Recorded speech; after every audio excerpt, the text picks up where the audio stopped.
Hallelujah. सबको shalom, शांति, आनंद, खुशी, प्यार भरा नमस्कार। और यीशु मसीह के लिए जोरदार ताली बजाएंगे जोर से।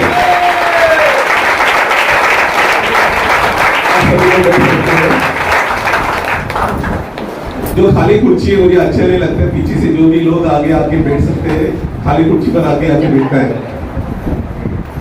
जितने भी यूथ गा रहे थे पीछे गए, वो सब लोग आगे आके बैठ सकते हैं।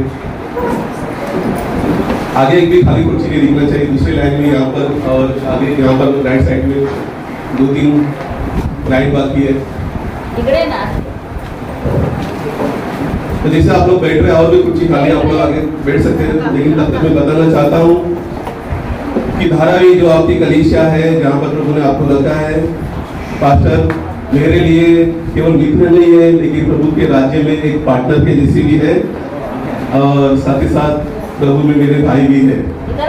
तो प्रभु ने हमको एक परिवार करके रखा है। तो जैसे मैं अनुभव कर रहा था, जैसे आप लोग स्तुति आराधना कर रहे थे, तो मैंने देखा कि आप लोगों का स्तर गए टाइम से और भी बहुत बढ़ गया है। और भी आप लोग उच्च स्तर में अच्छा स्तुति आराधना कर रहे, प्रभु की और अगुवाई कर रहे। और जैसे मैं सोच रहा था कि एक जगह लोगों के लिए बैठने के लिए कम रहेगी, पास्टर को मुझे व्यक्तिगत बोल रहे हैं कि आप और भी हॉल को देखना चाहिए करके, लेकिन पास्टर खुद ही बोले कि हमको ऊपर का हॉल गिरा रहे करके। तो मुझे सुनकर बहुत अच्छा लगा। Hallelujah, hallelujah. तो पुरुष लोग जो भी है आगे आके बैठ सकते हैं, और पीछे जो भी है मेरे पत्नी और बच्चे बेटे, उनके पीछे जो भी बेटे वो लोग भी आगे आके बैठ सकते हैं। यहाँ पर ऐसा जगह तो कवर कर सकते हैं। बहुत अच्छे। आप लोग ध्यान से सुनने के लिए, आपको बैठने के लिए मैं थोड़ा सा बता रहा हूँ, इसमें बुरा मत मानो। तो जैसे हम वचनों की शुरुआत करते हैं, छोटा सा प्रार्थना करके मैं आगे बढ़ूंगा। प्रभु इस समय हम धन्यवाद देते हैं, आपकी बड़ी दया, आपकी बड़ी कृपा को प्रभु हम स्वीकार करते हैं। आपके वचनों का प्रभु आप साबित करते हो, और प्रभु खाली हाथ के लौटता प्रभु हम विश्वास करते हैं अच्छा फल लाएगा प्रभु हम विश्वास करते हैं। हर एक प्रभु वचन बहुगुणित होगा और प्रभु साबित होगा, ऐसा विश्वास करते हैं। आदर महिमा आपको देते हुए प्रार्थना यीशु मसीह के नाम से करते हैं। आमीन, आमीन, आमीन, आमीन। तुरपति के पहले अध्याय में हम देखते हैं कि 26, 27 और 28 वचन में कि फिर परमेश्वर ने कहा कि हम मनुष्य को अपने स्वरूप के अनुसार अपनी समानता में बनाए, हमें समुद्र की मछलियों और आकाश के पक्षियों और घरेलू पशुओं और सारे पृथ्वी पर और सब रहने वाले जंतु पर जो पृथ्वी पर रहते हैं अधिकार रखे।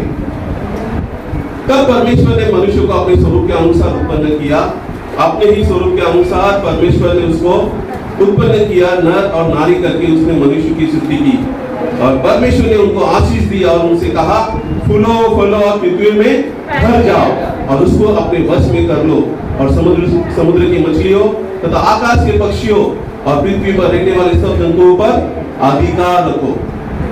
तो सारी सृष्टि की रचना से पहले एक सर्वशक्तिमान परमेश्वर था, उसको कोई भी निर्माण नहीं कर सकता था। वो स्वयं अद्भुत काम करने वाला, चमत्कार करने वाला, शून्य से सृष्टि को निर्माण करने वाला परमेश्वर था। तो उसको कोई बनाया नहीं है, उसने अपने शब्दों के द्वारा क्या की, सृष्टि की रचना की। उन्होंने कहा उजाला हो, उजाला हो गया। उन्होंने कहा अवकाश हो, अवकाश हो गया। उन्होंने कहा धरती का पानी एक जगह पे जमा हो और समुद्र बन गया। भूमि में पेड़ पौधे आ जाए, पेड़ पौधे आ गए। आकाश में तारांगण उन्होंने सजाया, सूर्य चंद्रमा को बनाया, आकाश के पक्षियों, समुद्र की मछलियों और सब जानवरों को परमेश्वर ने बनाया। तब परमेश्वर ने कहा कि हम अभी अपनी समानता में, अपने स्वरूप में क्या करें, मनुष्य को बनाए। जब मनुष्य को परमेश्वर ने बनाया, तब एक व्यक्ति पहले मिट्टी से परमेश्वर ने क्या किया, एक आदम को बनाया, है ना। और वो मिट्टी का था, उसके नत्र में श्वास हुआ और वो जीवित प्राणी बन गया। उसके अंदर ही नर और नारी का स्वरूप था। समझ में आ रहा है। फिर परमेश्वर ने उसको आज्ञा दी, बगीचे में रखा कि तू क्या करे, बगीचे की रखवाली करे, केवल एक भले और बुरे के ज्ञान कर, उसका फल मत खाना, बाकी सब वृक्ष का फल तू बिना करके खा सकता है। लेकिन बाद में परमेश्वर ने देखा कि इसका अकेला रहना थोड़ा सा ठीक नहीं है ना, इसके लिए हम क्या करेंगे, उसके लिए सहायक बनाएंगे। फिर परमेश्वर ने हम देखते कि 2 अध्याय में कि उसको क्या किया, 21 वचन में लिखा है 2 अध्याय के। तो यहोवा परमेश्वर ने आदम को भारी नींद में डाल दिया और जब वो सो गया तब उसको उसकी एक फसली निकालकर उसकी जगह मांस भर दिया। और यहोवा परमेश्वर ने एक फसली को जो उसने आदम से निकाली थी एक स्त्री बना दिया और उसको आदम के पास ले आया। तब आदम ने कहा, अब यह मेरी हड्डियों में की हड्डी और मेरे मांस में का मांस है, इसलिए इसका नाम नारी होगा, क्योंकि यह नर में से निकाली गई है। इस कारण पुरुष अपने माता पिता को छोड़कर अपनी पत्नी से मिला रहेगा और वे एक ही तन बने रहेंगे। आदम और उसकी पत्नी दोनों नंगे थे पर लज्जाते न थे। तो उस समय परमेश्वर ने पहले आदम और नारी को निर्मित की, समझ में आ रहा है? उसको कहते हैं हवा। और इस पृथ्वी पर परमेश्वर ने परिवार को निर्माण किया। किसको निर्माण किया? हमारा परमेश्वर स्वयं एक त्रिएक परमेश्वर है। उस त्रिएक परमेश्वर में उसके पारिवारिक गुण दिखाई देते हैं। जैसे वहां पर एक पिता है, पुत्र है और पवित्र आत्मा है। वैसे आदम अभी अकेला नहीं है, आदम के साथ में पहला परमेश्वर था, अभी उसने वहां पर स्त्री बना दिया। अभी आदम भी हो गया, स्त्री भी हो गई, वहां पर परमेश्वर भी था। समझ में आ रहा है?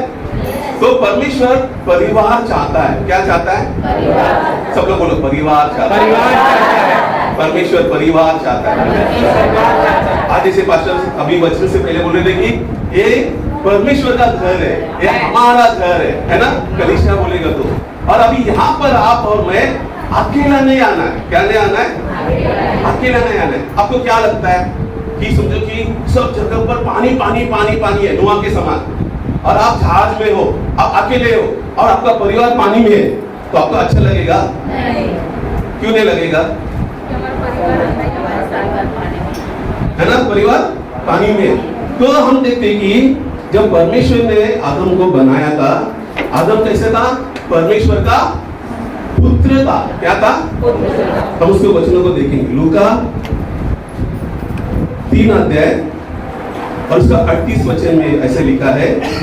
अगर हम वहां पर देखेंगे, यीशु की वंशावली लिखी है और आखिरी वचन में लिखा है, और वह एनोश का और वह शेत का और वह आदम का और वह परमेश्वर का पुत्र था। आदम कौन था? परमेश्वर का पुत्र था। आदम कौन था?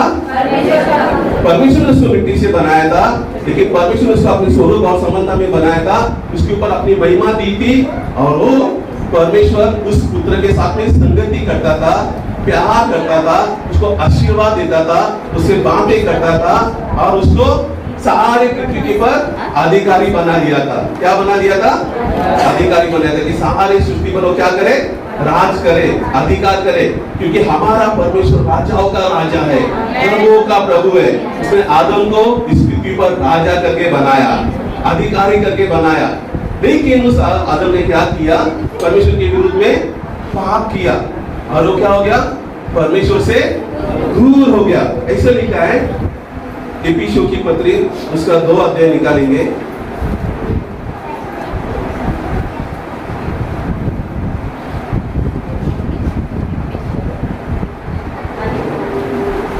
और उसका 3 वचन में देखेंगे, लेकिन पहला हम पहला दूसरा तीसरा वचन देखेंगे। उसने तुम्हें भी चिल्लाया जो अपने अपराधों और पापों के कारण मरे हुए थे। तो आदम कैसे था? अपराधों के कारण, पापों में कैसे था? मरा हुआ बन गया। और जिनमें तुम पहले इस संसार की रीति पर आकाश के अधिकार के हाकिम अर्थात उस आत्मा के अनुसार चलते थे जो आप भी आज्ञा न मानने वालों में कार्य करता है। तो आदम कैसे बन गया? जो संसार की रीति पर, यानी परमेश्वर की रीति के अनुसार नहीं चलने वाला, लेकिन संसार की रीति के अनुसार चलने वाला और शैतान के अधिकार के, न आकाश के जो अधिकार के जो हाकिम है उसके अर्थात दुष्ट आत्मा के अनुसार वो चलने लगा। और आप ही वो दुष्ट आत्मा क्या करता है? जो लोग आज्ञा नहीं मानते, क्या नहीं मानते? आज्ञा नहीं मानते, उनके भीतर कार्य करता है। तीसरा वचन में लिखा है, इनमें हम भी सबके सब पहले अपने शरीर की लालसाओं में दिन बिताते थे और शरीर और मन की इच्छाएं पूरी करते थे और अन्य लोगों के समान स्वभाव से क्रोध की संतान थे। क्या थे? क्रोध। इसको अंडरलाइन करना है। आदम ने क्या किया? परमेश्वर के विरुद्ध अपराध करके शरीर की रीति के अनुसार चला। हकीम जो संसार का दुष्टात्मा है उसका उसने बात माना, परमेश्वर का बात को उसने अनसुना किया और शरीर की इच्छा को, मन की अभिलाषा को उसने क्या किया? पूरा किया। और वो परमेश्वर का जो पुत्र था अभी क्या बन गया? क्रोध की संतान बन गया। क्या बन गया? क्रोध की संतान। इन्हें परमेश्वर जिस मनुष्य को इस पृथ्वी पर अधिकार करने के लिए बनाया था, राजा करके बनाया था, उस मनुष्य ने क्या किया? परमेश्वर की आज्ञा का उल्लंघन किया और दुष्ट आत्मा को इस पृथ्वी का अधिकारी बना दिया और खुद गुलाम बन गया। इसके लिए परमेश्वर को उसके ऊपर एक प्रकार का क्रोध था, क्योंकि जो जिसका आज्ञा का पालन करेगा उसका दास बन जाएगा, है ना। रोमने का 6:16 में लिखा है, आप उसको निकालो मत। तो हम जिसका भी आज्ञा पालन करेंगे उसके दास बन जाते हैं। तो कलीसिया में लोगों को कभी कभी छुटकारा क्यों नहीं मिलता है, कभी कभी चंगाई क्यों नहीं मिलता है, कभी कभी लोग ठीक क्यों नहीं हो जाते हैं? क्योंकि वो कलीसिया में आते हैं लेकिन सुनते ही शैतान का। कलीसिया में आते हैं, पास्टर जो बोलते हैं, वचन जो बोलता है, परमेश्वर जो बोलता है, उसके सुनते ही नहीं है। जो पहले के अनुसार, जो क्रोध की संतान के अनुसार, जो शैतान के अधिकार के नीचे जो लोग चलते थे, वैसे ही अभी यीशु मसीह में आने के बाद भी वो लोग वैसे ही चलते रहते हैं। और फिर बोलते मुझे चंगाई नहीं मिल रहा है, मुझे छुटकारा नहीं मिल रहा है, मेरे जिंदगी में आनंद नहीं है, मुझे शांति नहीं है। पहला, सबसे पहला उनको काम क्या करना है? जो बुराई के रास्ते में चल रहे थे, शैतान के अधिकार के नीचे जो सुन रहे थे, जो मन की इच्छा को, शरीर की इच्छा को पूरा करते थे, उसको उन्होंने छोड़ देना है। जिस क्षण वो लोग छोड़ देंगे, पापों से क्षमा मांगेंगे, बचता करेंगे, उसी समय उनकी जिंदगी में पवित्र आत्मा आ जाता है। जैसे वो लोग मन फिराते हैं, प्रभु के यहाँ फिरते हैं, आगे बढ़ते जाते हैं, वो परमेश्वर का चमत्कार उनकी जिंदगी में बिना प्रार्थना किए उनको मिल जाता है। बहुत बार हम लोग प्रार्थना के लिए टाइम लगाते हैं, बहुत बार हम चाहते हैं कि मुझे चंगाई मिले, मुझे छुटकारा मिले, मुझे शांति मिले, मुझे आनंद मिले, लेकिन एक काम जो आपको मुझको दिल से करना है वो हम नहीं करते हो। क्या? पाप का मार्ग हम लोग छोड़ते ही नहीं है। जिस क्षण हम पाप का मार्ग छोड़ेंगे, मन की अभिलाषा, शरीर की अभिलाषा, शैतान के अधिकार के नीचे उस आज्ञा का पालन करना जब हम छोड़ देंगे, उस समय हमारे अंदर चंगाई आना शुरू हो जाता है, उस समय हमारी जिंदगी में सुख आना शुरू हो जाता है, उस समय हमारी जिंदगी में पवित्र आत्मा का कार्य होना शुरू हो जाता है, और उस समय हमारी जिंदगी में आशीष आना शुरू हो जाता है। तो एक काम आपको मुझको दिल से करना चाहिए। जब हम उसके आराधना दिल से करते हैं, आत्मा और सच्चाई से करते हैं, तो उसका पीछा भी हमको क्या करना है? दिल से करना है। सब लोग बोलो, दिल से करना है, पूरे मन से करना है, पूरे सामर्थ से करना है। और वो कैसे करेंगे? हम बुराई का रास्ता छोड़कर। हालेलुया। जिन जिन लोगों ने बुराई का रास्ता छोड़ा है, मैं आपको बोलता हूँ, उनकी जिंदगी में यीशु मसीह आ गया है। जिन जिन लोगों ने शैतान का आज्ञा पालन करना छोड़ दिया है, उनकी जिंदगी में चंगाई आ चुकी है। जिन जिन लोगों ने शैतान के अधिकार को नकारा है, उनकी जिंदगी में परमेश्वर का आशीष आ चुका है। वो पाप की क्षमा मिल चुकी है और उनको जीवन मिल गया है। और वो जीवन नहीं, बहुतायत का जीवन, आनंददायक जीवन, अनुताप का जीवन, विपुलता का जीवन, जो झरना बनकर उमड़ता है। तुम्हारे शरीर में बीमारी रहेगी ही नहीं, तुम्हारी जिंदगी में श्राप रहेगा ही नहीं, तुम्हारी जिंदगी में कोई तकलीफ परेशानी वो जो आएगी, लेकिन तुमको विजेता में लेकर जाएगी, तुम उसके ऊपर विजेता होकर जाओगे और ऐसा विजेता का तुम लोग जीवन जीएंगे। लेकिन उसका चाली क्या है? हाँ, पापों से दूर रहना, पापों से नफरत करना, पापों का मार्ग छोड़ देना। लेकिन अभी हम यीशु मसीह को ऊपर जो विश्वास करेंगे, उस समय हमको सच्चा पश्चाताप करना चाहिए। फिर जब हम यीशु के मार्ग पर चलते हैं, कभी कभी हमारे शरीर हमको क्या करता है? पाप में घसीटने के लिए कोशिश करता है। तब पवित्र आत्मा को मदद मांगना है, पवित्र आत्मा मुझे मदद कर, मेरे अंदर वो भी आज भी बुरा आदत मुझे क्या करता है? घसीट रहा है, सिगरेट पीने के लिए, दारू पीने के लिए, गंदे काम करने के लिए, गंदे चीजों के लिए। पवित्र आत्मा तुरंत आपको मदद करेगा। आज इस कलीसिया के लिए प्रभु ने मुझे 5 बातें बताई है। क्या वो 5 बातें मैं बताऊं आपको? क्या बोल तैयार है? सबसे पहला कि परमेश्वर का भवन हमारा, तुम्हारा, सबका परमेश्वर का घर है। हालेलुया।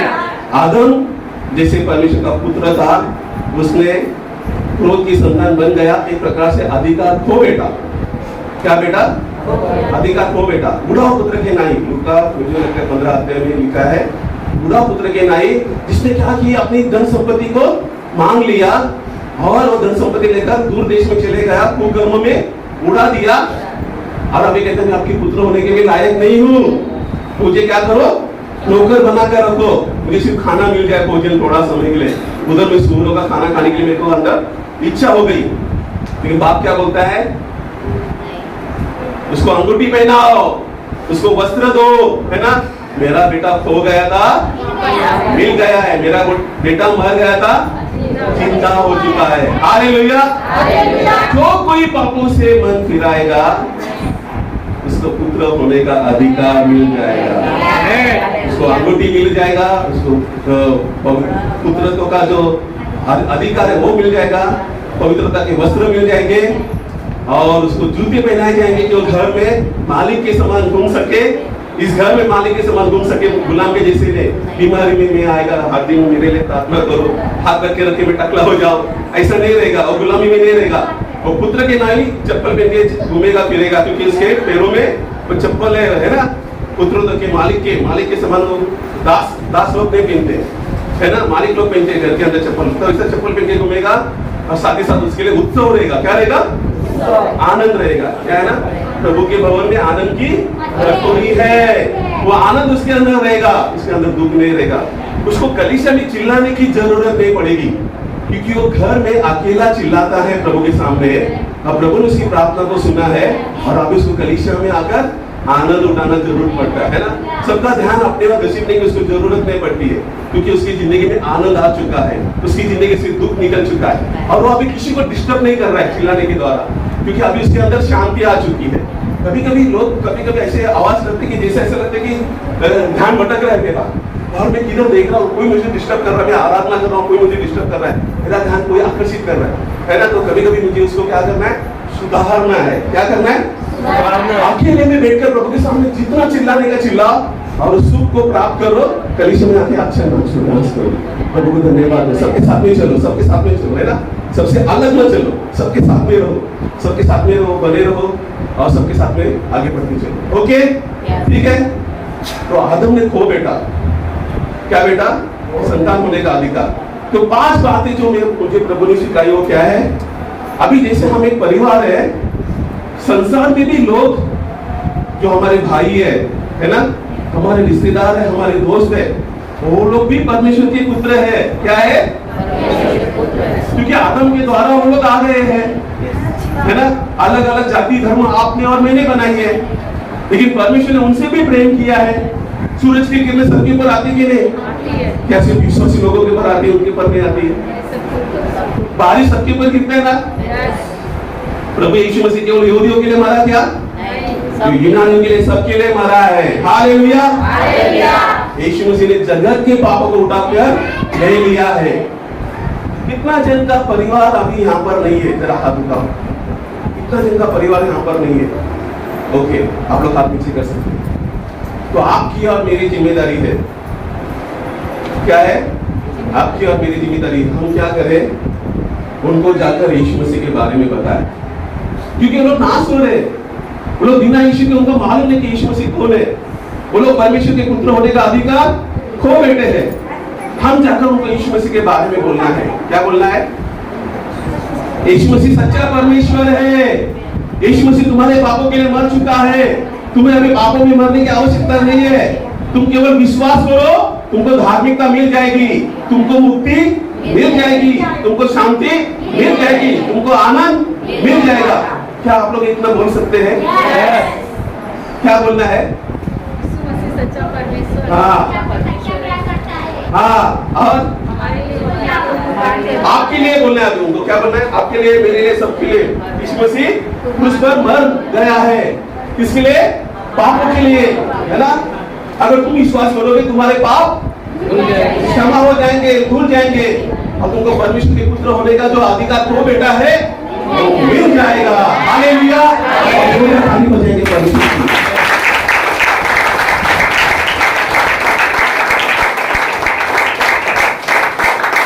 मैं होमगार्ड में था, मैं एनसीसी में था। हम लोग एक नियम सिखाया करते थे, जब भी हम किसी की जान बचाने के लिए जाएंगे तब अपनी जान को नहीं खोना है। क्या नहीं खोना है? अपनी जान को बचाकर हम बहुत सारे लोगों की जान को बचा सकते हैं। अगर समझो कि मैं एक जान को बचाने के लिए गया और मेरा जान खो गया, तो मेरे द्वारा जो ईश्वर चाहता है कि हजारों लोगों की जान बच जाए, वो नहीं बच जाएगा। तो इसके लिए आपको मुझको क्या करना है? तो यीशु मसीह पर तो विश्वास करना है। आपकी और मेरी जान बच गई है। क्या करिए? हो चुकी है, बच गई है। लेकिन जैसे जो फायर ब्रिगेड वाले लोग वस्त्र पहनते हैं, है ना, उनको आग से तकलीफ ना हो जाए, हेलमेट पहनते हैं, जूते पहनते हैं, है ना, हाथ मोजा पहनते हैं, कोट पहनते हैं, पैंट पहनते हैं, और बहुत सारा कमर पट्टा लगाते हैं, टोपी पहनते हैं ना, वो क्या करते हैं, खुद को आग से बचाने के लिए आगे बढ़ते जाते हैं। तो सुसमाचार सुनाने के लिए जो 5 बातें मेरे दिल में प्रभु ने डाली, मैं आपको बताना चाहता हूँ। सब लोग तैयार है सुनने के लिए? सबसे पहली बात, हर दिन वचन पढ़ना है। पहला बात क्या? हर दिन कलीसिया प्रभु के वचन को सुनने वाले होना चाहिए, क्योंकि लिखा ये होना कि पहला अध्याय पहला वचन में, आदि में वचन था, वचन परमेश्वर के साथ था, वचन परमेश्वर था, और वचन ढेर हो गया। एक अध्याय का 14 वचन में लिखा है, वो हमारे बीच में निवास किया। उसको बोलते कि वो तंबू बनकर हमारे बीच में निवास किया। तभी यीशु मसीह, अगर हमको लेकर जाना है यीशु मसीह को, आपको मुझको यीशु मसीह का ज्ञान और उसकी जानकारी प्राप्त होना है, वो अभिषेक प्राप्त होना है। और उसके लिए हमको पहला स्थान क्या करना है? हर दिन वचन पढ़ना है। वचन पढ़कर भूल जाना है? नहीं। वचन पढ़कर छोड़ देना है? नहीं। वचन पढ़कर त्याग देना है? नहीं। हमको वचन के अनुसार चलने वाला बनना है। वचन में देखकर, दर्पण में देखकर इसे भूलने जाना है, वचन को मनन करना है, वचन को याद करना है, और वचन के अनुसार चलते रहना चाहिए। सबसे पहला क्या है? वचन पढ़ना। दूसरा, हर दिन हमारे घर में हम आराधना करने वाले होना चाहिए। क्या करना चाहिए?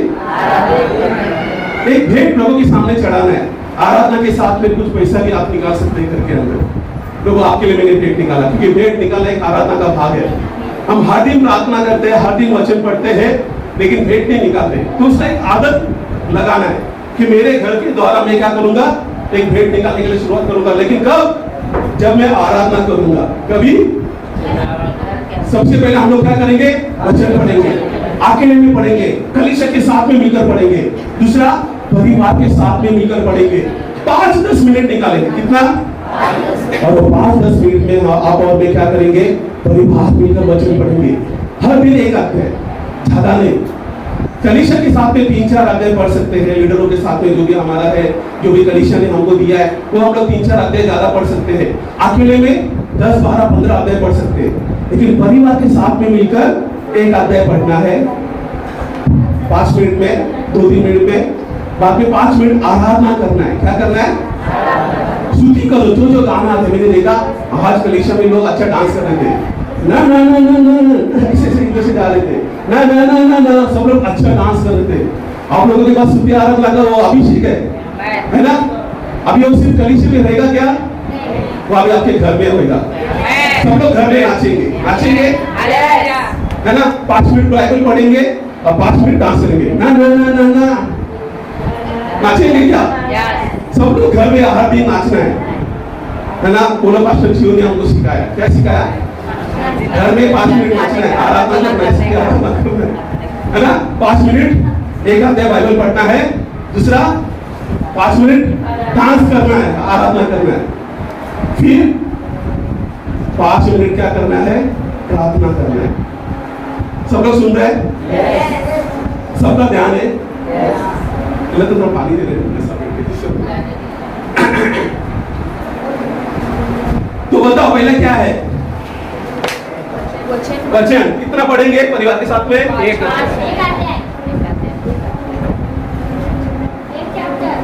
और उसके बाद डांस करना है। अरे वाह! और उसके बाद बहुत बार लोग क्या करते हैं, आपको बता रहा हूँ, डांस अच्छा करते हैं, लेकिन जो आराधना होना चाहिए, शांति से प्रभु को ढूंढना, वो नहीं करते। इसके लिए मैं आपको बोल रहा हूँ, डांस करते समय सब लोग डांस करते हैं, आराधना के समय लोग बैठ जाते हैं। तो स्तुति आराधना करने वालों को बोलना पड़ता है, आराधना में खड़े रहो, आराधना में खड़े रहो, प्रभु की ओर ध्यान लगाओ, है ना? जो लोग अच्छे डांस करेंगे वो कभी भी आराधना में नहीं बैठेंगे। मेरे बेटे को है ना, कल है ना, स्कूल में गया, वो बाथरूम जाते समय उसका पैर ऐसा मोड़ गया, उसका अंगूठा सूज गया। वो मेरे को बोला था, पापा मैं बैठना चाहता हूँ। बोला नहीं, आराधना में भी खड़ा रहना। फिर भी वो बैठे रहा, लेकिन बाद में आराधना वाले बोले खड़े हो जाए, तभी वो खड़ा हो गया। आपको मुझको प्रभु का आदर करने के लिए सीख रहे हैं। कलीसिया में जब भी आराधना चालू हो, कितना भी दर्द हो, हम लोग कितना भी नाचे, कुछ भी हो, खड़े रहने के लिए सीखना है। वो आराधना का 10, 15, 20 मिनट हम लोग होने का नहीं, क्या नहीं करने का, क्योंकि वो आराधना के समय ऐसा अभिषेक आता है, शांति आता है, आशीष आता है, आनंद आता है, खुशी आता है, और तभी हम लोग ऐसे बैठे नहीं रहते, हम लोग देखते रहते दूसरे लोग क्या करते हैं, तभी उसको स्वीकार करने का, खड़े रहकर ऐसा हाथ ऐसा करते रहने का, प्रभु मैं स्वीकार करता हूँ, प्रभु में शांति स्वीकार करता हूँ, है ना, जो भी गाने का शब्द आएगा, प्रभु में आशीष स्वीकार करता हूँ। अभी आपके घर में अपने ऐसा रोज करना है। सबसे पहले क्या करेंगे, दूसरा क्या करेंगे, तीसरा क्या करेंगे, प्रार्थना में घोषणा करेंगे, प्रभु धन्यवाद कि आपने मुझे आशीष किया, धन्यवाद कि आपने मुझे चंगाई दिया, धन्यवाद कि आपने मुझे छुटकारा दिया, धन्यवाद कि मेरे काम सफल हो गए। ये प्रार्थना धन्यवाद का आप लोग करते ही रहने का, क्या करने का। फिर कलीसिया के लोगों के लिए, प्रभु कलीसिया में आपने शांति दिया, है ना, कलीसिया में उन्नति दिया, कलीसिया में आपने आनंद खुशी से भर दिया, ऐसा प्रार्थना कलीसिया के लिए करने का। और उसी प्रार्थना में फिर अपने परिवार के लिए, रिश्तेदारों के लिए प्रार्थना करने का, प्रभु ये व्यक्ति को मैं कलीसिया में देखना चाहता हूँ, इस व्यक्ति को मैं स्वर्ग के राज्य में देखना चाहता हूँ, इस व्यक्ति को मैं नाश होने से नहीं देखना चाहता हूँ, प्रभु इसका उद्धार कर। ऐसे हम लोग ने क्या करना है, प्रार्थना करना है। जो भी हमारे अड़ोस में पड़ोस में जितने भी लोग हैं, जितने आपको दिखते हैं, जितना नाम लोगों का लिखने के लिए आ सकते हैं, लिख सकते हैं। आपके घर में शादी है, आप लोग कितना कार्ड छापते हो, 2, 3, 4, 5, 100, 150 छापते हैं। कितना 100, 150 छापते हैं कि नहीं?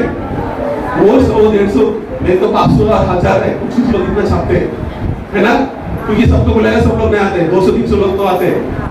तो जितना लोगों का मुंह काटेंगे ना, उतना लोगों के नाम हमारे पास होना चाहिए।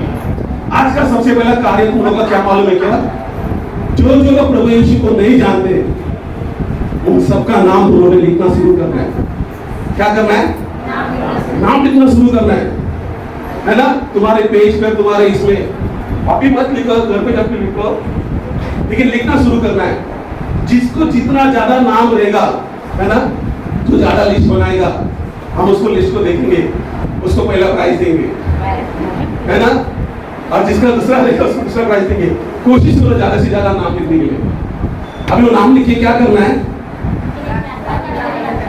उसको अच्छा लैमिनेशन करना है और उसको घर के दीवार के ऊपर लगाना है, और हर दिन उसके लिए आते जाते समय प्रार्थना करना है, प्रभु इनका उद्धार हो जाए। कभी कभी नाम लेना, अभी जैसे मैं नाम लेता, देखो मेरे पास कुछ नाम है मेरे परिवार के, मैं प्रार्थना करता हूँ, प्रभु मुझे मेरी पत्नी बुद्धि को, बच्चे आराधना गौरव को, मासूमता को, भाई गौतम को, वैशाली को, उनके बच्ची योगी सर आशीष को, भाई प्रवीण को, उनकी पत्नी मीरा को, और उनके बच्चे महिमा को, उनके घर के बच्चों को, बाद में कलीसिया विश्वविद्यालय को, भूमि को, जाह्नवी को, प्रभु आशा को, उत्तम को, ऐसे नाम हमारे पास होना चाहिए। क्या होना चाहिए? 100, 150, 200 लोगों के नाम तुम्हारे जुबान पर होना चाहिए। तुम डायरी बना के रखना है, नाम बना के रखना है, उनके नाम तुमको याद रखना है, प्रार्थना में उस नाम को लेना है और व्यक्तिगत उनके लिए प्रार्थना करना है। क्या बोलना है? प्रभु इनकी आंखें खुल जाए। क्या बोलना है?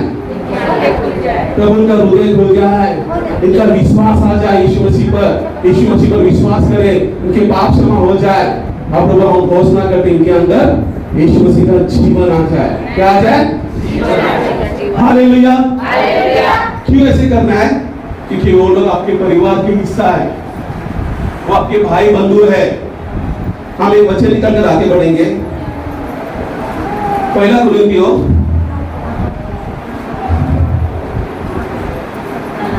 उसका 11 अध्याय 11-10 10 अध्याय लेकर 11 अध्याय।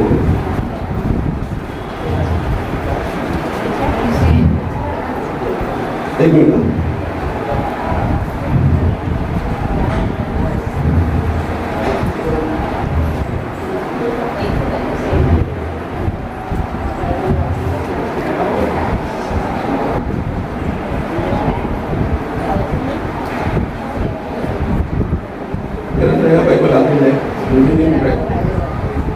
कुरिन्थुस के घर में कौन गया? पतरस गया।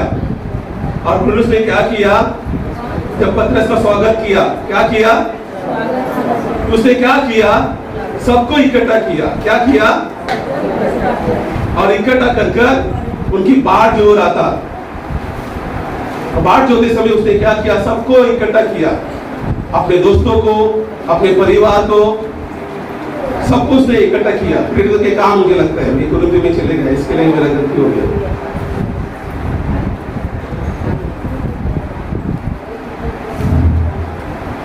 दस अध्याय प्रेरितों के काम और उसका 24 और 25 वचन हम देखते हैं। पढ़ू मैं, सबका ध्यान है। दूसरे दिन वे कैसरिया पहुंचे और कुरनेलियुस अपने कुटुंबियों प्रिय मित्रों को इकट्ठा कर उनकी बाट जो रहा था। अतः पतरस भीतर आ रहा था तो कुरनेलियुस ने उसे भेंट किए और उसके पांव पर गिरकर उसे प्रणाम किया। तो देखो, कुरनेलियुस एक अन्य जाति का व्यक्ति था, वो सूबेदार था, वो अच्छा धर्म का काम करता था, परमेश्वर को भेंट चढ़ाता था, लेकिन वो ईश्वर को नहीं जानता था। परमेश्वर ने उसको दर्शन दिया और पतरस से बात की कि उसके साथ में हो लेना।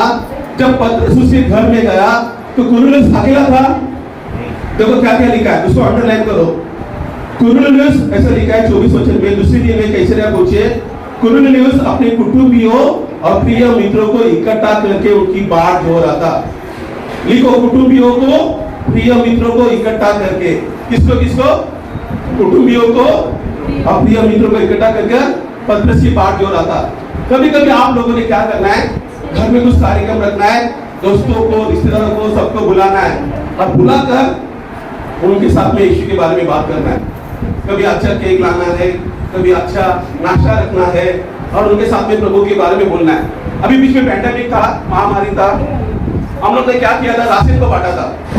तो जब भी राशन को बांटते थे हम लोग सबका एक टाइमिंग फिक्स करते थे, शाम का 5 बजे से लेकर 7 बजे के बीच में। तो 10-12 लोग आते थे, तो 10-12 लोग आकर ऐसे बैठ जाते थे। हम उनको चाय पानी देते थे, बिस्किट देते थे और उनको हमारी गवाही बताते थे। गवाही बताने के बाद राशन देते थे और राशन के बाद उनको हम लोग बोलते थे कि आप लोग सोच सकते कि आपको क्या करना है करके। अभी कुरनेलियुस पतरस को बुला रहा था, तो कभी कभी आप लोगों ने क्या किया, इकट्ठा करना है, कलीसिया के पासवान को, लीडरों को बुलाना है, कभी कभी उनको बोलना है कि हमारे घर पर आके इनके लिए प्रार्थना करो, ये लोग में ऐसे ऐसे समस्या तकलीफ है। लेकिन कभी कभी आप लोग स्वयं कभी कभी बोलने के लिए सीखना है। आप लोगों को सबको बोलना आता है ना? तो आप लोगों ने यीशु मसीह के बारे में बोलने के लिए सीखना है। जैसे आप लोग अच्छा डांस कर रहे थे, वैसे यीशु मसीह के बारे में बोलने के लिए सीखना है। सबसे पहले बात, वचन पढ़ना है, व्यक्तिगत पढ़ना है, कलीसिया के साथ में पढ़ना है, परिवार के साथ में पढ़ना है। दूसरा, प्रार्थना करना है, व्यक्तिगत प्रार्थना करना है, कलीसिया के साथ प्रार्थना करना है, परिवार के साथ में प्रार्थना करना है। उस प्रार्थना में व्यक्तिगत जरूरतों के लिए प्रार्थना करना है, कलीसिया के लिए प्रार्थना करना है और अपने साथ में जो संसार में फंसे हुए लोगों के लिए प्रार्थना करना है। समझ में आ रहा है? ये मैं प्रार्थना बोला ना, इसमें डांस करना भूल गया मैं। तो वचन और इसमें आराधना करना, डांस करना, बाद में प्रार्थना करना। चौथा काम क्या है? जाकर लोगों को बताना। क्या करना? इसलिए गुरु ने अपने घर में लोगों को बुलाया, लेकिन तुम लोग बाहर भी जाकर उन लोगों को बता सकते हैं। क्यों ना कर 4 आदमी निकालेंगे।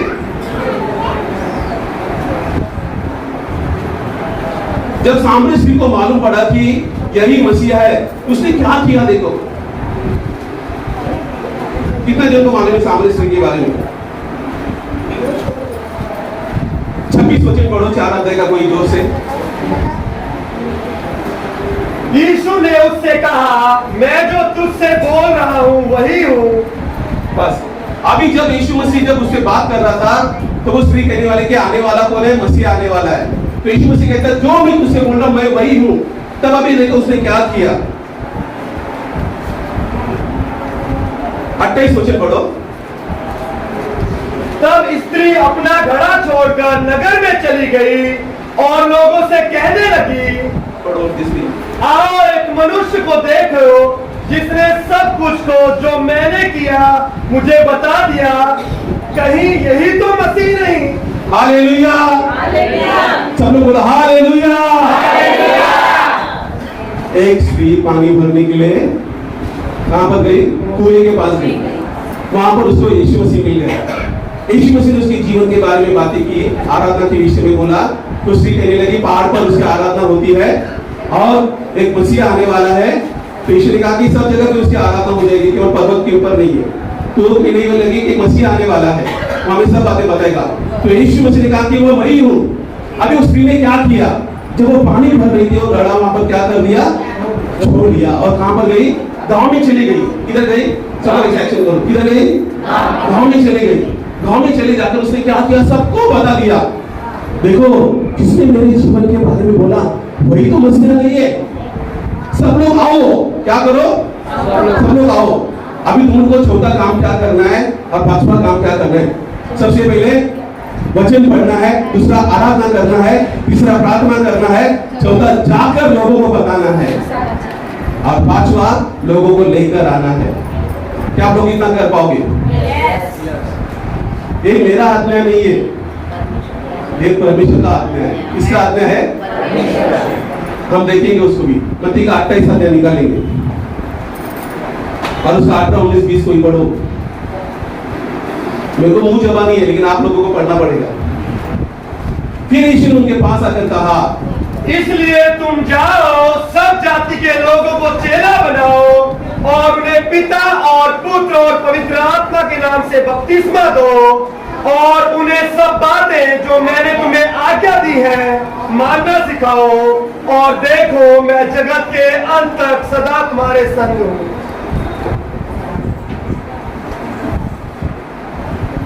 Hallelujah, hallelujah. तो यीशु मसीह ने कहा कि क्या करो, जाओ। क्या क्या बोला है? और जगत में जाकर क्या करो, सुसमाचार प्रचार करो और लोगों को शिष्य बनाओ। आज मैं देख रहा था प्रभु भोज में बहुत सारे लोग कम भाग ले रहे थे। मेरे को ऐसा बात करने के लिए अच्छा लगता है। आप लोगों को अच्छा लगता है कि प्रभु भोज में भाग ले रहे थे? मुझे लगता है बहुत सारे लोगों ने बपतिस्मा नहीं लिए, है ना? बहुत सारे लोगों ने बपतिस्मा नहीं लिए। तो आप लोगों ने क्या करना है, वो बपतिस्मा लेने के लिए सीखना है, क्योंकि कलीसिया तो देखते हमको मालूम पड़ जाता है कि क्या हो रहा है करके। तो आप लोगों ने मैंने पहले क्या करना है, अपने जीवन को समर्पण कर देना है। आप लोगों ने मेरे विश्वास किया है, विश्वास क्या किया? यीशु मसीह मेरे पापों के लिए मर गया, गाड़ा गया, तीसरे दिन जी उठा। सब लोगों का ध्यान है? आदम को परमेश्वर ने बनाया कि उसके साथ में संगति करे और अधिकार करे। आदम को परमेश्वर ने आशीर्वाद दिया। जब आदम को आशीर्वाद दिया, आदम के अंदर आप और मैं थे। जब परमेश्वर ने उसको कहा कि फूलो फलो और पृथ्वी में भर जाओ, वो आशीर्वाद आपको और मुझको लागू हो गया था। लेकिन जब आदम ने पाप किया, जो फल खाया और परमेश्वर से दूर हो गया, जब परमेश्वर ने उसको आदम की वाटिका में से निकाल दिया, आप और मैं आदम के साथ में दूर हो गए। इससे परमेश्वर से दूर हो गए। जब आदम के बच्चे निर्माण होते गए, आप और मैं मां के गर्भ में थे, हम पाप में जन्म में हुए। हम कर्म के द्वारा पापी नहीं बने, हमारा जन्म पाप में हुआ। जन्म कैसे हो गया? पाप में हो गया। इसके लिए हमको उद्धारकर्ता की आवश्यकता है। अब परमेश्वर ने यीशु मसीह को भेजा इस धरती पर, और पवित्र व्यक्ति आ गया जिसने सारे मानव जाति के पापों के लिए क्रूस पर अपना प्राण दिया। सब लोग सुन रहे हैं?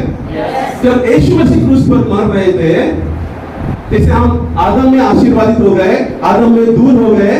जब यीशु मसीह क्रूस पर मर रहे थे, हम यीशु मसीह के साथ में मर रहे थे, क्योंकि यीशु मसीह ने हमारे पापों को ले लिया। और यीशु मसीह क्रूस पर जो निर्दोष था, बिना पाप का था, हमारे पापों का दंड के लिए वो मर गया। जब यीशु मसीह गाड़ा गया, यीशु मसीह जी उठा, हम भी उसके साथ जिलाए गए हैं। समझ में आ रहा है? अभी यीशु मसीह 40 दिन पृथ्वी पर रहा, और जब वो स्वर्ग में चले गया, जितने लोग यीशु मसीह पर विश्वास करते हैं, जितने लोग यीशु मसीह के नाम से बपतिस्मा लेते हैं, डुबकी लगाते हैं और विश्वास करके परमेश्वर को ग्रहण करते हैं, यीशु मसीह को अपना उद्धार करता है प्रभु करके, परमेश्वर उनको पवित्र आत्मा का बपतिस्मा देता है। और वो बपतिस्मा में अब्बा पिता कहकर वो लोग पुकारते हैं परमेश्वर को, वो परमेश्वर की संतान बन जाते हैं। और फिर वो लोग प्रभु भोज में भाग लेते हैं, फिर उनकी शिक्षा में भाग लेते हैं। वो लोग संगति में लौलिन रहते हैं, प्रार्थना करने में लौलिन रहते हैं, और उनकी उन्नति होती जाती है। वो लोग भेंट दशाओं देना शुरू करते हैं, घर घर जाके रोटी तोड़ते हैं, शिक्षा लेते हैं, और प्रभु का वचन फैलते रहता है, और कलीसिया उन्नति प्राप्त करती जाती है। लेकिन पहला नियम क्या है, जो अभी मुझे आत्मा में याद दिला रहे प्रभु? स्वस्थ कलीसिया के नियम, पहला पापों से मन फिराना है, दूसरा बपतिस्मा लेना है। अगर हमारे कलीसिया में हम साल में एक बार बपतिस्मा रखते रहेंगे, मेरे कलीसिया में भी ऐसा लगता था कि 26 जनवरी को बपतिस्मा रखता था, 15 अगस्त को बपतिस्मा रखता था। अभी आप और मैं क्या करेंगे कि दर्शन रखेंगे। अभी 6 महीने का अगर हमारा दर्शन रहेगा, तो अभी हम क्या करेंगे? 4 महीने का करेंगे, 3 महीने का करेंगे, 2 महीने का करेंगे, 1 महीने का करेंगे। फिर बाद में एक हफ्ता आएगा। ऐसे एक दर्शन को हम बना के रखना है। हर दिन हमारे कलीसिया में लोग जुड़ते जाना है और हर महीना लोग वापिस लेते देना है। ऐसा हमको एक दर्शन बना के आगे बढ़ते जाना है। ऐसा होगा अगर बाइबल में लिखा है तो जरूर होगा।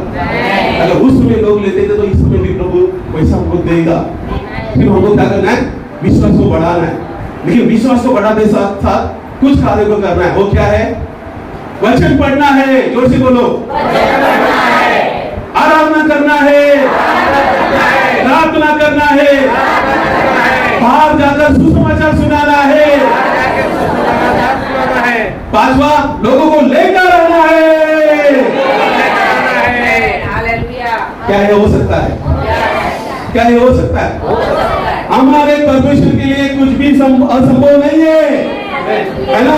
हमारे परमेश्वर के लिए सब कुछ संभव है। और जो उसके ऊपर विश्वास करते हैं उनके लिए भी सब कुछ संभव है। जब आप और मैं जाकर सुसमाचार सुनाएंगे, लोगों के हृदय छिप जाएंगे, लोग पश्चाताप करेंगे, लोग प्रभु की ओर फिरेंगे और लोग वापिस मानेंगे। और लोग पवित्र आत्मा से भरकर नाचते कूदते हुए परमेश्वर के कलीसिया में जुड़ने के लिए शुरुआत करेंगे। लेकिन आपको मुझको पहला काम क्या करना है? हर दिन उसके वचनों को खोजना है। उसका वचन मेरे लिए क्या कहता है? उसका वचन मेरे परिवार के लिए क्या कहता है? उसका वचन कलीसिया के लिए क्या कहता है? उसका वचन संस्था के लिए क्या कहता है? दूसरा, उसको आराधना का भेंट चढ़ाना है। प्रभु तू महान है, प्रभु तो राजाओं का राजा है, तू आशीषित है ना, धन्य है, ऐसा बोलते रहना है। फिर क्या करना है? प्रार्थना करना है। प्रभु मेरे परिवार के लिए, कलीसिया के लिए प्रभु मैं प्रार्थना करता हूँ, आपका राज आ जाए, आपकी इच्छा पूरी हो जाए, आपकी शांति आ जाए, आपका आनंद आ जाए, आपकी खुशी आ जाए, आपका सामर्थ भेजने पाए। फिर घर से बाहर निकलने का शेर बनकर जाकर लोगों को बोलना है, प्रभु यीशु तुम्हारे पापों के लिए मरा है, आओ कलीसिया में, प्रभु यीशु सच्चा परमेश्वर है, तुम्हारे पाप क्षमा हो जाएंगे। ऐसा बोलने के लिए आ जाएगा? आ जाएगा? क्या केवल कलीसिया में डांस करने के लिए आ जाएगा? तो सामने सिंह ने क्या किया? जाकर लोगों को बताया। देखो आगे क्या हो गया। फिर 39 वचन से पढ़ते हैं। ऐसा ऐसा पढ़ना, चिल्लाते अच्छा आवाज है, थोड़ा और तरीके से आ जाए। सॉरी, 39 वचन से खड़ा हो लेना बस। 39 योना का 4 अध्याय, योना का 4 अध्याय 39 वचन। उस नगर के बहुत से सामरियों ने उस स्त्री के कहने से यीशु पर विश्वास किया, क्योंकि उसने ये गवाही दी थी, उसने सब कुछ जो मैंने किया मुझे बता दिया है। 40 से 41। इसलिए जब ये सामरी उसके पास जाए तो उससे विनती करने लगे कि हमारे यहाँ रह। अतः वह वहाँ 2 दिन तक रहा। उसके वचन के कारण और भी बहुत से लोगों ने विश्वास किया और उस स्त्री से कहा, अब हम तेरे कहने ही से विश्वास नहीं करते, क्योंकि हमने आप ही सुन लिया और जानते हैं कि सचमुच में जगत का उद्धार करता है। और दिलीप के लिए प्रार्थना करें। सब लोग अपना हाथ आगे बढ़ाओ, आगे बढ़ो। दिए के ऊपर एक अभिषेक है। जैसे मूसा के संग यहोशू था, मूसा को प्रभु वचन देता था, आरोन जाके बोलता था, लेकिन यहोशू तो तुरंत उठता था। लोग इकट्ठे होते थे। वो अभिषेक दिल के ऊपर है। दिल को अपना हाथ खोलकर वो अभिषेक को स्वीकार कर सकता है। आज वो दिल के ऊपर वो अभिषेक फैलने पाएगा। पास्टर के द्वारा दिलीप के ऊपर और दिलीप के जीवनों के द्वारा उसके साथ में जुड़े हुए जो जवानों के साथ में भी वो अभिषेक रहेगा। पास्टर आप उसके ऊपर हाथ रख सकते हैं।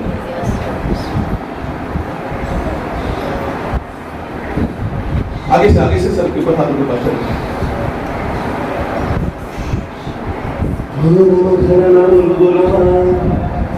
यही अभिषेक तुम्हारे ऊपर उतर रहा है। तुम लोग आंखें बंद करो, सब लोग आंखें बंद करो। अभी हाथ अपना नीचे ले लो और अपने हाथों को अपने परमेश्वर की ओर उठाओ, अपने व्यक्तिगत जीवन के लिए। और व्यक्तिगत जीवन के लिए बोलो, परमेश्वर मुझे भी वो अभिषेक चाहिए। अगर वो दिलीप के ऊपर वो अभिषेक आ सकता है, वो मेरे ऊपर भी आ सकता है। लेकिन शर्त क्या है? आप उसके वचनों को खोजना है, परमेश्वर को आराधना देना है, परमेश्वर से प्रार्थना करना है, उसको मध्यस्थी करना है, क्योंकि यीशु मसीह ने मध्यस्थी किया। आपको बाहर जाकर लोगों को सुसमाचार सुनाना है और लोगों को लेकर आना, वो अभिषेक अभी आपके जीवनों में रहेगा। मैं देख रहा हूँ अभी कोई तो चिल्लाने वाला है, अभी चिल्लाने वाला है, अभी कोई तो चिल्लाने वाला है। जिसको चिल्लाने को मन करता है अभी चिल्ला सकता है, क्योंकि अभी अभिषेक का समय है। पुकारो परमेश्वर को, जिसको चिल्लाने को मन करता है पुकारो, अपने आवाज को रोको मत। कलीसिया परमेश्वर को पुकारो इस समय, अभी चिल्लाओ, बोलो परमेश्वर मुझे आपकी जरूरत है। आपकी जरूरत है परमेश्वर, हालेलुया, धन्यवाद परमेश्वर, थैंक यू जीसस, गॉड परमेश्वर, धन्यवाद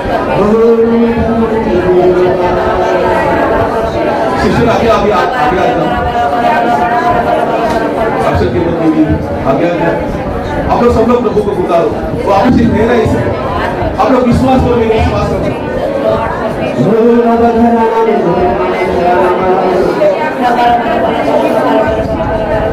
दिल से, मन से, दिल से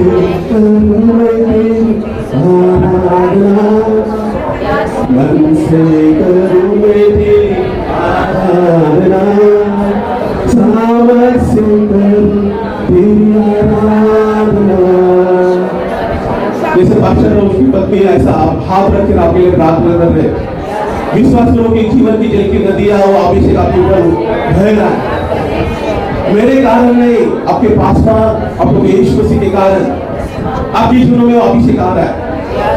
आप महसूस करोगे अभिषेक, इस समय छुटकारे को महसूस करेंगे, बंधन टूट जाएंगे, डर निकल जाएगा, शांति आ जाएगी, आनंद आ रहा है, खुशी आ रही है। अपने जीवन में एक समर्पण करो प्रभु को, बोलो प्रभु मैं वचन पढ़ना चाहता, बोलो प्रभु मैं आराधना करना चाहता, बोलो प्रभु मैं आराधना करना चाहता, बोलो परमेश्वर में सुसमाचार सुनाना चाहता, बोलो अभिषेक मेरी जिंदगी में रहने पाए, वो इम्पार्टेशन मेरी जिंदगी में हो जाए। जिसको अभिषेक महसूस हो रहा है अपने जगह पर खड़ा हो सकता है। जिसकी लगता है कि प्रभु ने मुझे स्पर्श किया है, जिसकी लगता है कि मुझे अभिषेक की स्पर्श हो चुका है, अपने जगह पर खड़ा हो सकता है। जिसकी लगता है मेरी जिंदगी में शांति आ गई है, जिसकी लगता है प्रभु ने मुझे अभिषेक किया है, अपने जगह पर खड़े रह सकते हैं। सबको प्रभु ने चुना है, सबको प्रभु ने अभिषेक किया है। इस समय वो अभिषेक को स्वीकार करने का है, अपने जीवन को समर्पण करने का है।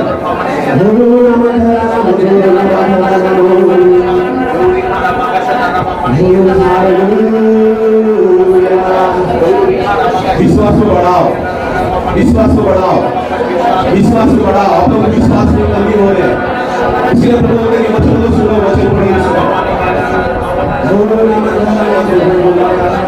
परमेश्वर ने आपको चुना है, परमेश्वर ने आपके नगर के लिए आपको चुना है, आपके परिवार के लिए आपको चुना है।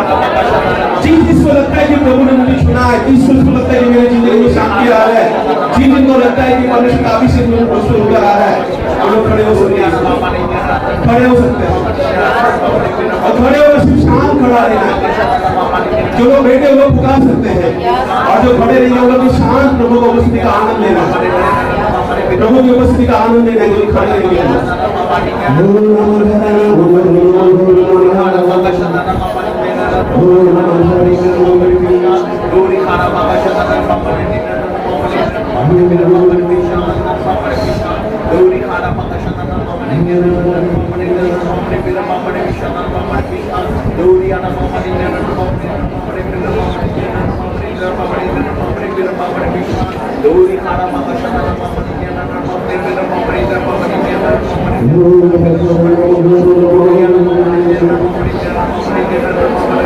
प्रभु सुनने से लेकर अद्भुत काम करेगा, सुनने से लेकर अद्भुत कामों को करेगा।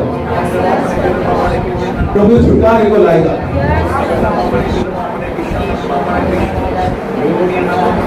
आप लोग बैठ सकते थे, आंखें खोल सकते हैं। समय प्रभु को धन्यवाद देंगे, जोर से ताली बजाएंगे।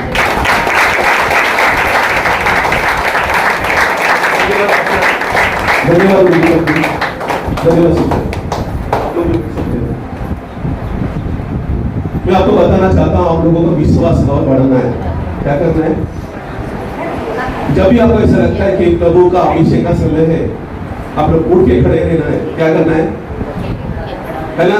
प्रभु हमको स्पर्श करे या ना करे, हम प्रभु को स्पर्श करने के लिए आगे बढ़ना है ना। हम दौड़ना है उसके पीछे। आप लोगों का समस्या मुझे पता चलते जा रहा है। जैसे मैं प्रार्थना कर रहा हूँ, समर्पण नहीं है। क्या नहीं है? वो समर्पण करने के लिए सीखना है। जैसे पहले मैंने बताया पश्चाताप करना है, दूसरा मैंने बताया वापिसमा लेना है, तीसरा है कि समर्पण करना है। क्या करना है?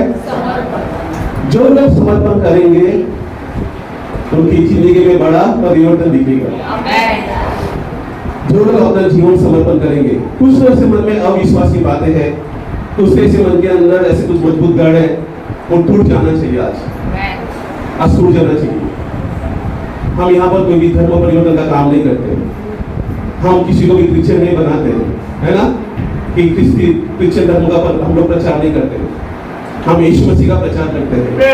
हम जीवन परिवर्तन की बातें करते हैं। हम पाप से धार्मिकता की बातें करते हैं। अंधकार के राज्य से प्रकाश की बातें करते हैं। हम घोषणा करते कि जो मृत्यु में फंसे हुए लोग हैं वो जीवन पाए। इस समय वो जीवन के लिए तुम लोग थोड़ा सा शक नहीं करना। अगर आज तुम्हारे मन के अंदर वो शक है, आप लोगों ने पश्चाताप करना चाहिए, समर्पण कर देना चाहिए पूरी रीति से। क्या कर देना चाहिए? और जैसे आप समर्पण करोगे, मैं विश्वास करता हूँ आग जो कलीसिया के ऊपर है वो आपके दिल में लग जाएगी, वो आपके दिल में आ जाएगी, वो आपके शरीर में आ जाएगी, और आप लोग जैसे है वैसे नहीं होगे। इस कलीसिया के ऊपर वो बादल है, वो अभिषेक है, वो आग है, जो आप लोगों को क्या करना है? उसको प्राप्त करना है। लेकिन उसके लिए आपको क्या करना पड़ेगा?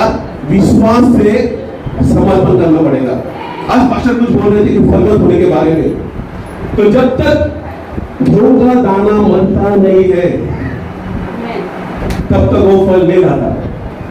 आपके अंदर की कमी प्रभु मुझे प्रकट कर रहा है, वो क्या है? समर्पण। क्या आप लोग समर्पण करेंगे? क्या आप प्रभु को अपना जीवन दोगे? क्या आप लोग समर्पण आप प्रभु को देना चाहते हो? आप लोगों ने दिया है प्रभु को, विश्वास दिया है, प्रभु के कलीसिया में आ चुके हैं, लेकिन आपका जो जीवन, जो शरीर समर्पण करना है, आप लोग उसको कर नहीं पा रहे। आप लोगों ने उसको पकड़ के रखा है। आप लोगों ने उसको देने के लिए सीखना है, क्योंकि प्रभु का कार्य करने के लिए आपको मुझको अपना क्रूस उठा के चलना ही पड़ेगा। जब तक आप और मैं मेरा क्रूस नहीं उठाएंगे, हम प्रभु के कार्य को नहीं कर पाएंगे। मैं कितना भी बड़ा ट्रेनिंग दो, कितना भी बड़ा आपको कितना भी मार्गदर्शन दो, लेकिन आपकी जिंदगी में जो आपको जो रोकने वाली चीज है, जो पवित्र आत्मा प्रकट करता है, अगर आप उसको तोड़ोगे नहीं, वो टूटना जरूरी है ना। मैं नेगेटिव नहीं बोलना चाहता हूँ। तो आज आप जैसे समर्पण करोगे, वो पवित्र आत्मा की आग आपके हृदय में आ जाएगी। जूने घरों में लोग वेदी लगा देते, पत्थर रखते थे और बलिदान करते थे किसी जानवर का प्रभु के लिए पवित्र। जैसे वो लोग बलिदान करते थे, स्वर्ग से आग उतर आती थी, और वो क्या करते थे? उस विधि के उस बलिदान को भस्म कर देती थी, और प्रकट करता था कि परमेश्वर ने उनके भेंट को क्या किया है? ग्रहण किया है, स्वीकार किया है। आज कलीसिया में वो आग है, आज कलीसिया में वो अभिषेक है, लेकिन आपको उसको करना है कि अपने आप को वचन निकालेंगे, आगे बढ़ेंगे। रोमियो का 12 अध्याय और उसका पहला दूसरा वचन। रोमियो की पत्री उसका 12 अध्याय पहला दूसरा वचन। इसीलिए भाइयों, मैं तुमसे परमेश्वर की दया स्मरण दिलाकर विनती करता हूं कि अपने शरीर को जीवित और पवित्र और परमेश्वर को भावता हुआ बलिदान करके चढ़ाओ। यही तुम्हारी अपनी सेवा है। इस संसार के सदृश न बनो, परंतु तुम्हारे मन के नए हो जाने से तुम्हारा चाल चलन भी बदलता जाए, जिससे तुम परमेश्वर की भली और भावती और सिद्ध इच्छा अनुभव से मालूम करते रहो। Hallelujah, hallelujah. अभी आपने आपको मार देना नहीं, एक जीवित बलिदान कर रहे हैं। क्या करना है? सब लोग बोले जीवित, पवित्र, परमेश्वर को भावता हुआ। क्या आप लोग को बलिदान चढ़ाओगे? आज मैं प्रार्थना के इस क्या होता है प्रभु के घर में, भवन में वीरे के ऊपर खड़ा रहकर आपको कहता हूँ कि आप वीरे के ऊपर बलिदान करो। यीशु मसीह ने बलिदान किया। मेरे पॉइंट के ऊपर वापस आता हूँ। आदम को परमेश्वर ने आशीर्वाद दिया, तब हम आदम के अंदर थे। जब आदम को आदम के वाटिका से दूर किया, हम आदम के अंदर थे। जब प्रभु यीशु मसीह क्रूस पर मर गया, हम यीशु के साथ क्रूस पर थे। जब यीशु मसीह गाड़ा गया, यीशु मसीह जिलाया गया, एफिसी के 2 अध्याय 5 वचन के अनुसार, अभी हमको भी अपराधों से जो मरे हुए थे हमको जिलाया, और आपको अभी स्वर्गीय स्थानों में यीशु मसीह के साथ बैठाया। अभी आपने और मैंने क्या किया है, करना है, हमारे पाप क्षमा हो गए, आपको रुसुल धार्मिकता मिली, अभी आत्मा में हमने उद्धार पाया है, अभी शरीर को हम लोग ने क्या करना है, जीवित परमेश्वर को भावता हुआ पवित्र बलिदान मिलकर चढ़ाने के लिए सीखना है।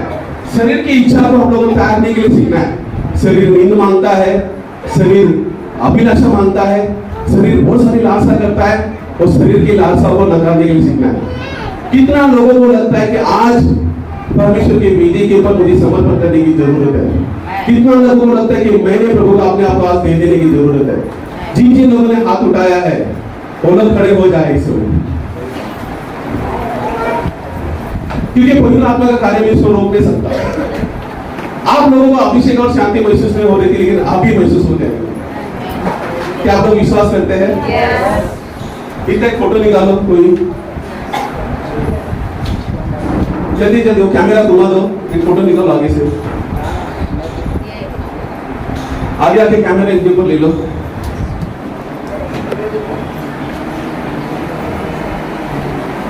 हो गया? आप लोग सब लोग बैठ सकते हैं। आपको हम लोग आखिर में आपको उसको प्रार्थना करने के लिए मौका देंगे। सॉरी, मुझे क्षमा कीजिए। आपका खड़ा रहना प्रभु ने देखा है। हालेलुया। आपने विधि को उठाने के लिए, विधि के ऊपर बलिदान करने के लिए अपनी इच्छा को प्रकट किया। लेकिन उसका एक समय पर मैं आपको समय दूंगा वो आप पाने के लिए। पहले मेरे कार्य को थोड़ा मैं पूरा करता हूँ। रोमियो का पत्र 3:23 वचन निकालेंगे। आपको बाहर जाकर क्या बोलना है जो मैं आपको बता रहा हूँ, बाहर जाकर क्या बोलना है जो आपको बता रहा हूँ। कोई पढ़ो उसको जोर से। रोमियो की पत्री 3:23 वचन। इसलिए कि सबने पाप किया है और परमेश्वर की महिमा से रहित है। आओ 4-5 जन आ जाओ, छूट आ जाओ, यूथ लोग आ जाओ, जल्दी जल्दी बाइबल रखो उधर, फटाफट आ जाओ, जल्दी आ जाओ, आ जाओ जल्दी, इधर इकट्ठा हो जाओ। अब इधर आ जाओ, आप यीशु हाँ इसको लेकर आ जाओ इधर नीचे बैठ जाओ, बैठ जाओ। इसको ऐसा हाथ करके इसको बोलेंगे, इसका हाथ ऐसे करो। ये कौन है? परमेश्वर है, और इनका पुत्र यीशु मसीह है ना, जो हमारे लिए क्रूस पर बलिदान हो गए, है ना। इनको ऐसा खड़ा है ना, एक यीशु मसीह है। अभी झुंड में दिलीप आ गया। अभी दिलीप ने क्या किया? बाइबल विश्वास किया। क्या किया? यीशु मसीह पर विश्वास करके यीशु मसीह के पाप के लिए मरा गाड़ा गया है ना। अभी घुटने देखो, उन्होंने स्वीकार किया, लेकिन स्वीकार करना ही काफी नहीं है। वचन कहता है जो कोई विश्वास करेगा और बपतिस्मा लेगा वो उद्धार पाएगा। विश्वास करने से हमने उद्धार पाया है, लेकिन इससे यीशु मसीह बपतिस्मा लेने के लिए गया तो यूहन्ना ने कहा प्रभु मुझे तो तेरे हाथ से बपतिस्मा लेने की आवश्यकता है। तो यीशु मसीह ने कहा कि धार्मिकता को पूरा होना आवश्यक है, और यीशु मसीह ने क्या किया? बपतिस्मा लिया। अभी दिलीप क्या करता है? यीशु मसीह के नाम से बपतिस्मा लेता है। तो मैं इसको सवाल पूछता हूँ, इधर देखो, आप यीशु मसीह पर विश्वास करते हैं? क्या विश्वास करते हैं? हमारे गुनाहों के लिए मारा गया, डाला गया और तीसरे दिन जीवित था। अच्छा, तो आप क्या बपतिस्मा लेना चाहते हैं? आपको किसी ने जबरदस्ती किया बपतिस्मा लेने? नहीं, तो अभी मैं इनको बपतिस्मा लेने के लिए बोलता हूँ। क्यों बपतिस्मा लेते हैं आप? मैं अपने गुनाहों से मुक्ति पाना चाहता हूँ, पार करना चाहता हूँ। तो अभी मैं क्या करता हूँ, इसको मैं आधा कमर के पानी में लेकर जाता हूँ। समझ में आ रहा है? और अभी मैं इसको क्या करता हूँ, अपने नाकों पकड़ो। मैं प्रभु यीशु मसीह का सेवक होने के नाते दिलीप को पिता पुत्र पवित्र आत्मा के नाम से क्या करता हूँ? बपतिस्मा देता हूँ।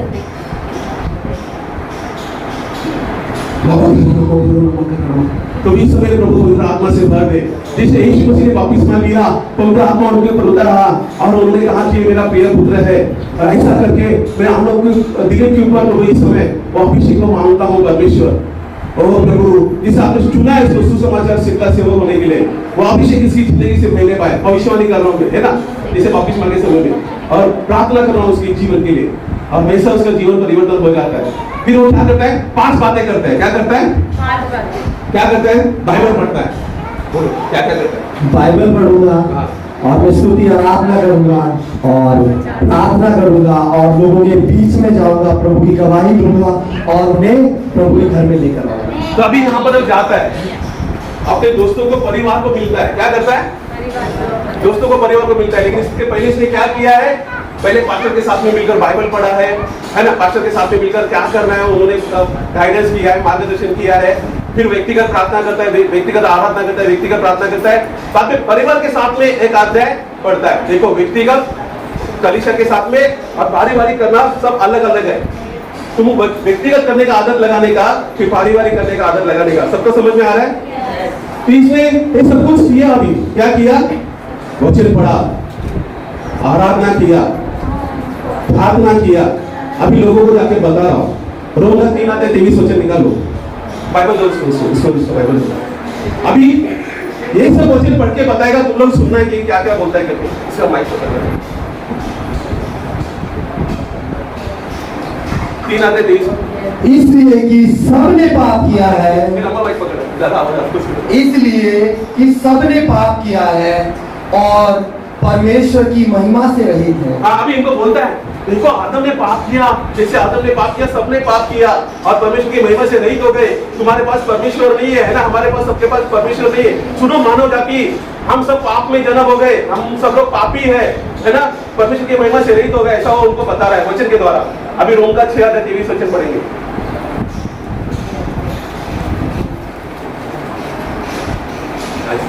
क्योंकि पाप की मजदूरी तो मृत्यु है, परंतु परमेश्वर का वरदान हमारे प्रभु यीशु मसीह में अनंत जीवन है। अभी देखो परमेश्वर यहाँ पर है, लेकिन ये लोगों के पास परमेश्वर नहीं है।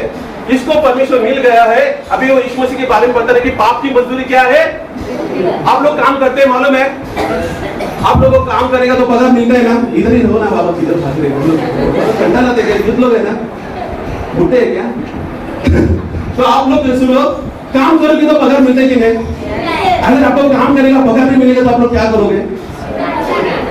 है ना, जाके बोलेंगे मुझे पगार दो, मुझे पगार दे दो, है ना। पैसा पाप करेगा ना, उसका पगार क्या है? मृत्यु है। तुम मांगोगे भी नहीं, तुमको मिल जाता है। समझ में आ रहा है? तो संसार के लोगों को बताना है कि पाप की मजदूरी क्या है, पाप का पगार क्या है? मृत्यु है। लेकिन प्रभु यीशु मसीह में अनंत काल का जीवन है। वो चिल्लाए, ऐसा क्यों चिल्लाते आप लोग? रोम का 5:8 वचन समझ में आ रहा है? 4 ही वचन आपको अगर बराबर याद रखेंगे ना, आपको सुसमाचार का नियम मालूम पड़ जाएगा। रोम का 3:23 वचन, रोम का 6:23 वचन, रोम का 5:8 वचन। परंतु परमेश्वर ने, क्योंकि परमेश्वर हम पर अपने प्रेम की भलाई इस रीति से प्रकट करता है कि जब हम पापी ही थे तभी मसीह हमारे लिए मरा। Hallelujah, hallelujah. प्रभु यीशु मसीह में आपको मुझको क्या है? अनंत काल का जीवन है। देखो तो जीवन क्या? जब हम पापी थे तभी प्रभु यीशु मसीह मर गया। संसार में लोग क्या बोलते हैं मालूम है क्या? अच्छा कर्म करो, अच्छा कर्म करो, अच्छा कर्म तुमको बचाएगा। लेकिन यीशु मसीह ने क्या किया? लोगों को अच्छा कर्म करने के लिए उसने मजबूर नहीं किया, उसने खुद अच्छा कर्म किया, क्रूस पर मर गया। अभी जो कोई उस पर विश्वास करेगा उसको बिना अच्छे कर्म के धार्मिकता मिल जाती है, पवित्रता मिल जाती है, जीवन मिल जाता है। और तब यीशु मसीह, जब हम पापी थे इंसान, तभी क्रूस पर मर गया, है ना। अभी रोम का 10 अध्याय और उसका 9 और 10 वचन, सब लोग इसको लिख के रखो। 4 वचन में बता रहा हूं मैं। रोम का 3:23 वचन, रोम का 6:23 वचन, रोम का 5:8 वचन, रोम का 10 अध्याय और उसका 9 और 10 वचन। राइट है, मैंने बताया था पहला कोरिन्थियों का 11 अध्याय का 15 अध्याय का 1, 2, 3, 4 मैं सुसमाचार का मुख्य वचन। अभी मैं उसका विश्लेषण बता रहा हूं। उसको बोलते हैं रोम का रोड, क्या बोलते हैं? रोम का रास्ता, सुसमाचार प्रचार करने की पद्धति। रोम का रास्ता क्या बोलते हैं? ये सारे वचन है। अभी देखो पढ़ रहा हो, रोम का 10 अध्याय का 9 और 10 वचन पढ़ रहा है कि यदि तू अपने मुंह से ईश्वर को प्रभु जान के अंगीकार करे और अपने मन से विश्वास करे कि परमेश्वर ने उसे मरे हुए से जिलाया, तो तू निश्चय उद्धार पाएगा। क्योंकि धार्मिकता के लिए मन में विश्वास किया जाता है और उद्धार के लिए मुंह से अंगीकार किया जाता है। हालेलुया। दिलीप ने जाकर अपने दोस्तों को, परिवार को, जो लिस्ट बनाया था उसने 100-150 का, शादी में जिनको बुलाने का है ना, उनके लिए प्रार्थना किया। उनके घर घर जाकर उनको बोलना शुरू कर दिया, हम सब लोग पापी है, परमेश्वर की महिमा से रहित हो गए, है ना। पाप की मजदूरी तो मृत्यु, लेकिन परमेश्वर का वरदान यीशु मसीह में हमको अनंत काल का जीवन मिलता है। जब हम पापी थे तब यीशु मसीह हमारे लिए मर गया, है ना। अगर आज हम विश्वास करेंगे और उसे अंगीकार करेंगे तो हमारा उद्धार हो जाएगा। इसने क्या कर दिया, बोल दिया। अभी इसमें से 4 जन आते हैं, 2-3 जन आते, 3 जन आ जाओ, 3 जन आ जाओ। ये बोलते कि हम लोग विश्वास करना चाहते हैं, है ना। अभी इनको क्या करता है, वो यीशु मसीह के पास लेकर जाते हैं, लेकर जाऊंगा। सब लोग ताली बजाओ जैसे वो लोग आते हैं।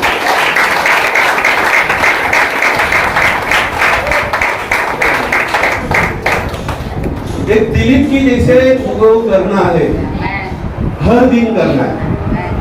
कभी करना है, हर दिन 1 या 2 या 3 4 व्यक्ति को बोलना, ये बोलना। पहले 3 चीजें अगर हम घर में बराबर करेंगे ना, ये 4था 5वां चीज बराबर हो जाएगा। समझ है क्या, पहला ही चीज हम लोग बराबर नहीं करते और फिर 4था 5वां हमसे होता नहीं है। समझ में आ रहा है। लेकिन जो पवित्र आत्मा ने मुझे मेरे वचनों से ज्यादा जो प्रकट किया है वो क्या है, मन फिराना है, बपतिस्मा लेना है, समर्पण करना है, और पवित्र आत्मा का अभिषेक जो आज तुम्हारे ऊपर आने वाला है वो उतरेगा और फिर तुम लोग शांति में बैठोगे। थ्योरी भी सिखाया तुम लोग को और आत्मा का वचन भी दिया है। अभी परमेश्वर वचनों को साबित करेगा, अभी सब कार्य है, वो काम करेगा। और तुझे विश्वास है कि जब मैं प्रभु का वचन को प्रचार करता हूँ, मुझे प्रार्थना करने की जरूरत नहीं पड़ती, मुझे किसी के सर के ऊपर हाथ रखने की जरूरत नहीं पड़ती, क्योंकि मेरा परमेश्वर जिंदा परमेश्वर है। वो हमारे बीच में निवास करता है, वो सारे पृथ्वी पर राज करता है। उसका वचन सच्चा वचन है। जो उसके वचनों को स्वीकार करेगा उसके अभिषेक को महसूस करेगा। जो अपने पापों से मन फिराएगा वो उसकी जिंदगी में छुटकारा आ जाएगा, चंगा आ जाएगा। जो लोग वापिस मान लेगा वो लोग पवित्र आत्मा से भर जाएंगे, और जो लोग पवित्र आत्मा से भर जाएंगे उनके ऊपर एक आग ऐसा उतरेगा, वो लोग खड़े नहीं रहेंगे, वो लोग खड़े नहीं रहेंगे, वो केवल डांस नहीं करेंगे और पवित्र आत्मा के आग के द्वारा बाहर जाएंगे। क्या आप लोगों को आग चाहिए?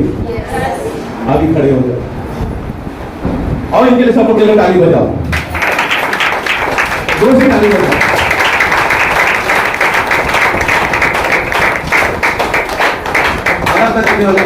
भी आगे आ सकता है। आदम ने गुनाह किया, परमेश्वर से अलग हो गया, क्रोधी संतान बन गया। हम भी बुढ़ा पुत्र के नाई थे, हम पिता का घर भूल गए थे, लेकिन परमेश्वर ने हमसे इतना प्रेम किया कि यीशु मसीह को दे दिया। जब आपने और मैंने यीशु मसीह पर विश्वास किया, पुत्र होने का अधिकार मिला, अंगूठी मिला, धार्मिकता के वस्त्र मिले, चप्पल पहनने का, मालिक बनने का, स्वामी बनने का अधिकार मिला, और बाद में हमारे लिए उत्सव बनाया गया। वो आनंद आपके और मेरे जीवनों में आ गया। पवित्र आत्मा ने प्रकट किया कि आपको मुझको मन फिराना है। अगर हम यीशु मसीह में आने के बावजूद भी गंदे काम कर रहे हैं तो उससे मन फिराना है, और बपतिस्मा नहीं लिया तो हम लोग को बपतिस्मा लेना है और प्रभु को समर्पण कर देना है। और पवित्र आत्मा से आज से प्रभु हमको बपतिस्मा देगा, और तुरंत हम भर जाएंगे। जिस दिन हम बपतिस्मा लेंगे उस दिन पवित्र आत्मा की आग तुम्हारे ऊपर उतरा देगी, और तुम लोग वैसे नहीं रहोगे, तुम लोग आगे बढ़ते जाओगे। तुम लोग हर दिन वचन पढ़ोगे, हर दिन तुम लोग आराधना करोगे, हर दिन तुम लोग प्रार्थना करोगे, व्यक्तिगत, परिवार, कलीसिया के लिए, संसार के लिए। हर दिन तुम बाहर जाकर सुसमाचार सुनाओगे। रोमन 3:23 वचन के अनुसार सबने पाप किया, परमेश्वर की महिमा से रहित है। रोमन 6:23 वचन के अनुसार पाप की मजदूरी तो मृत्यु है, लेकिन परमेश्वर का वरदान हमारे प्रभु यीशु मसीह में आनंद काल का जीवन है। परमेश्वर ने अपने प्रेम की भलाई को इस रीति से प्रकट किया। रोमन 5:8 वचन, जब हम पापी थे तब प्रभु यीशु मसीह हमारे लिए मर गया।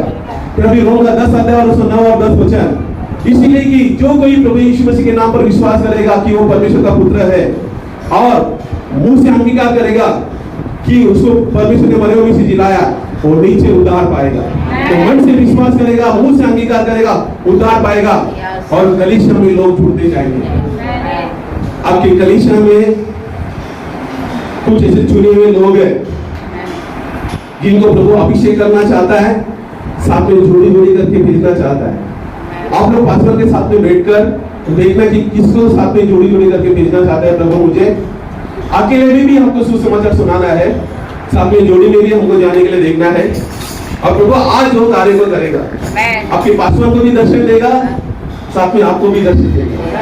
हमारा परमेश्वर महान परमेश्वर है, हमारा परमेश्वर जिंदा परमेश्वर है। और वो चाहता है कि जगत में सुसमाचार प्रचार हो जाए। वो उसकी आज्ञा है, वो चाहते हैं कि लोग शिष्य बन जाए। वो चाहता है कि प्रभु आप लोगों को इस्तेमाल करना चाहता है, किसी सामर्थ्य को इस्तेमाल किया, किसी कुरुलन से इस्तेमाल किया। प्रभु आपके द्वारा बहुत सारे लोगों को प्रभु के राज्य में लेकर आओ। क्या आप लोग विश्वास करते हैं? तो इस समय हम समर्पण करेंगे, आराधना करेंगे। आप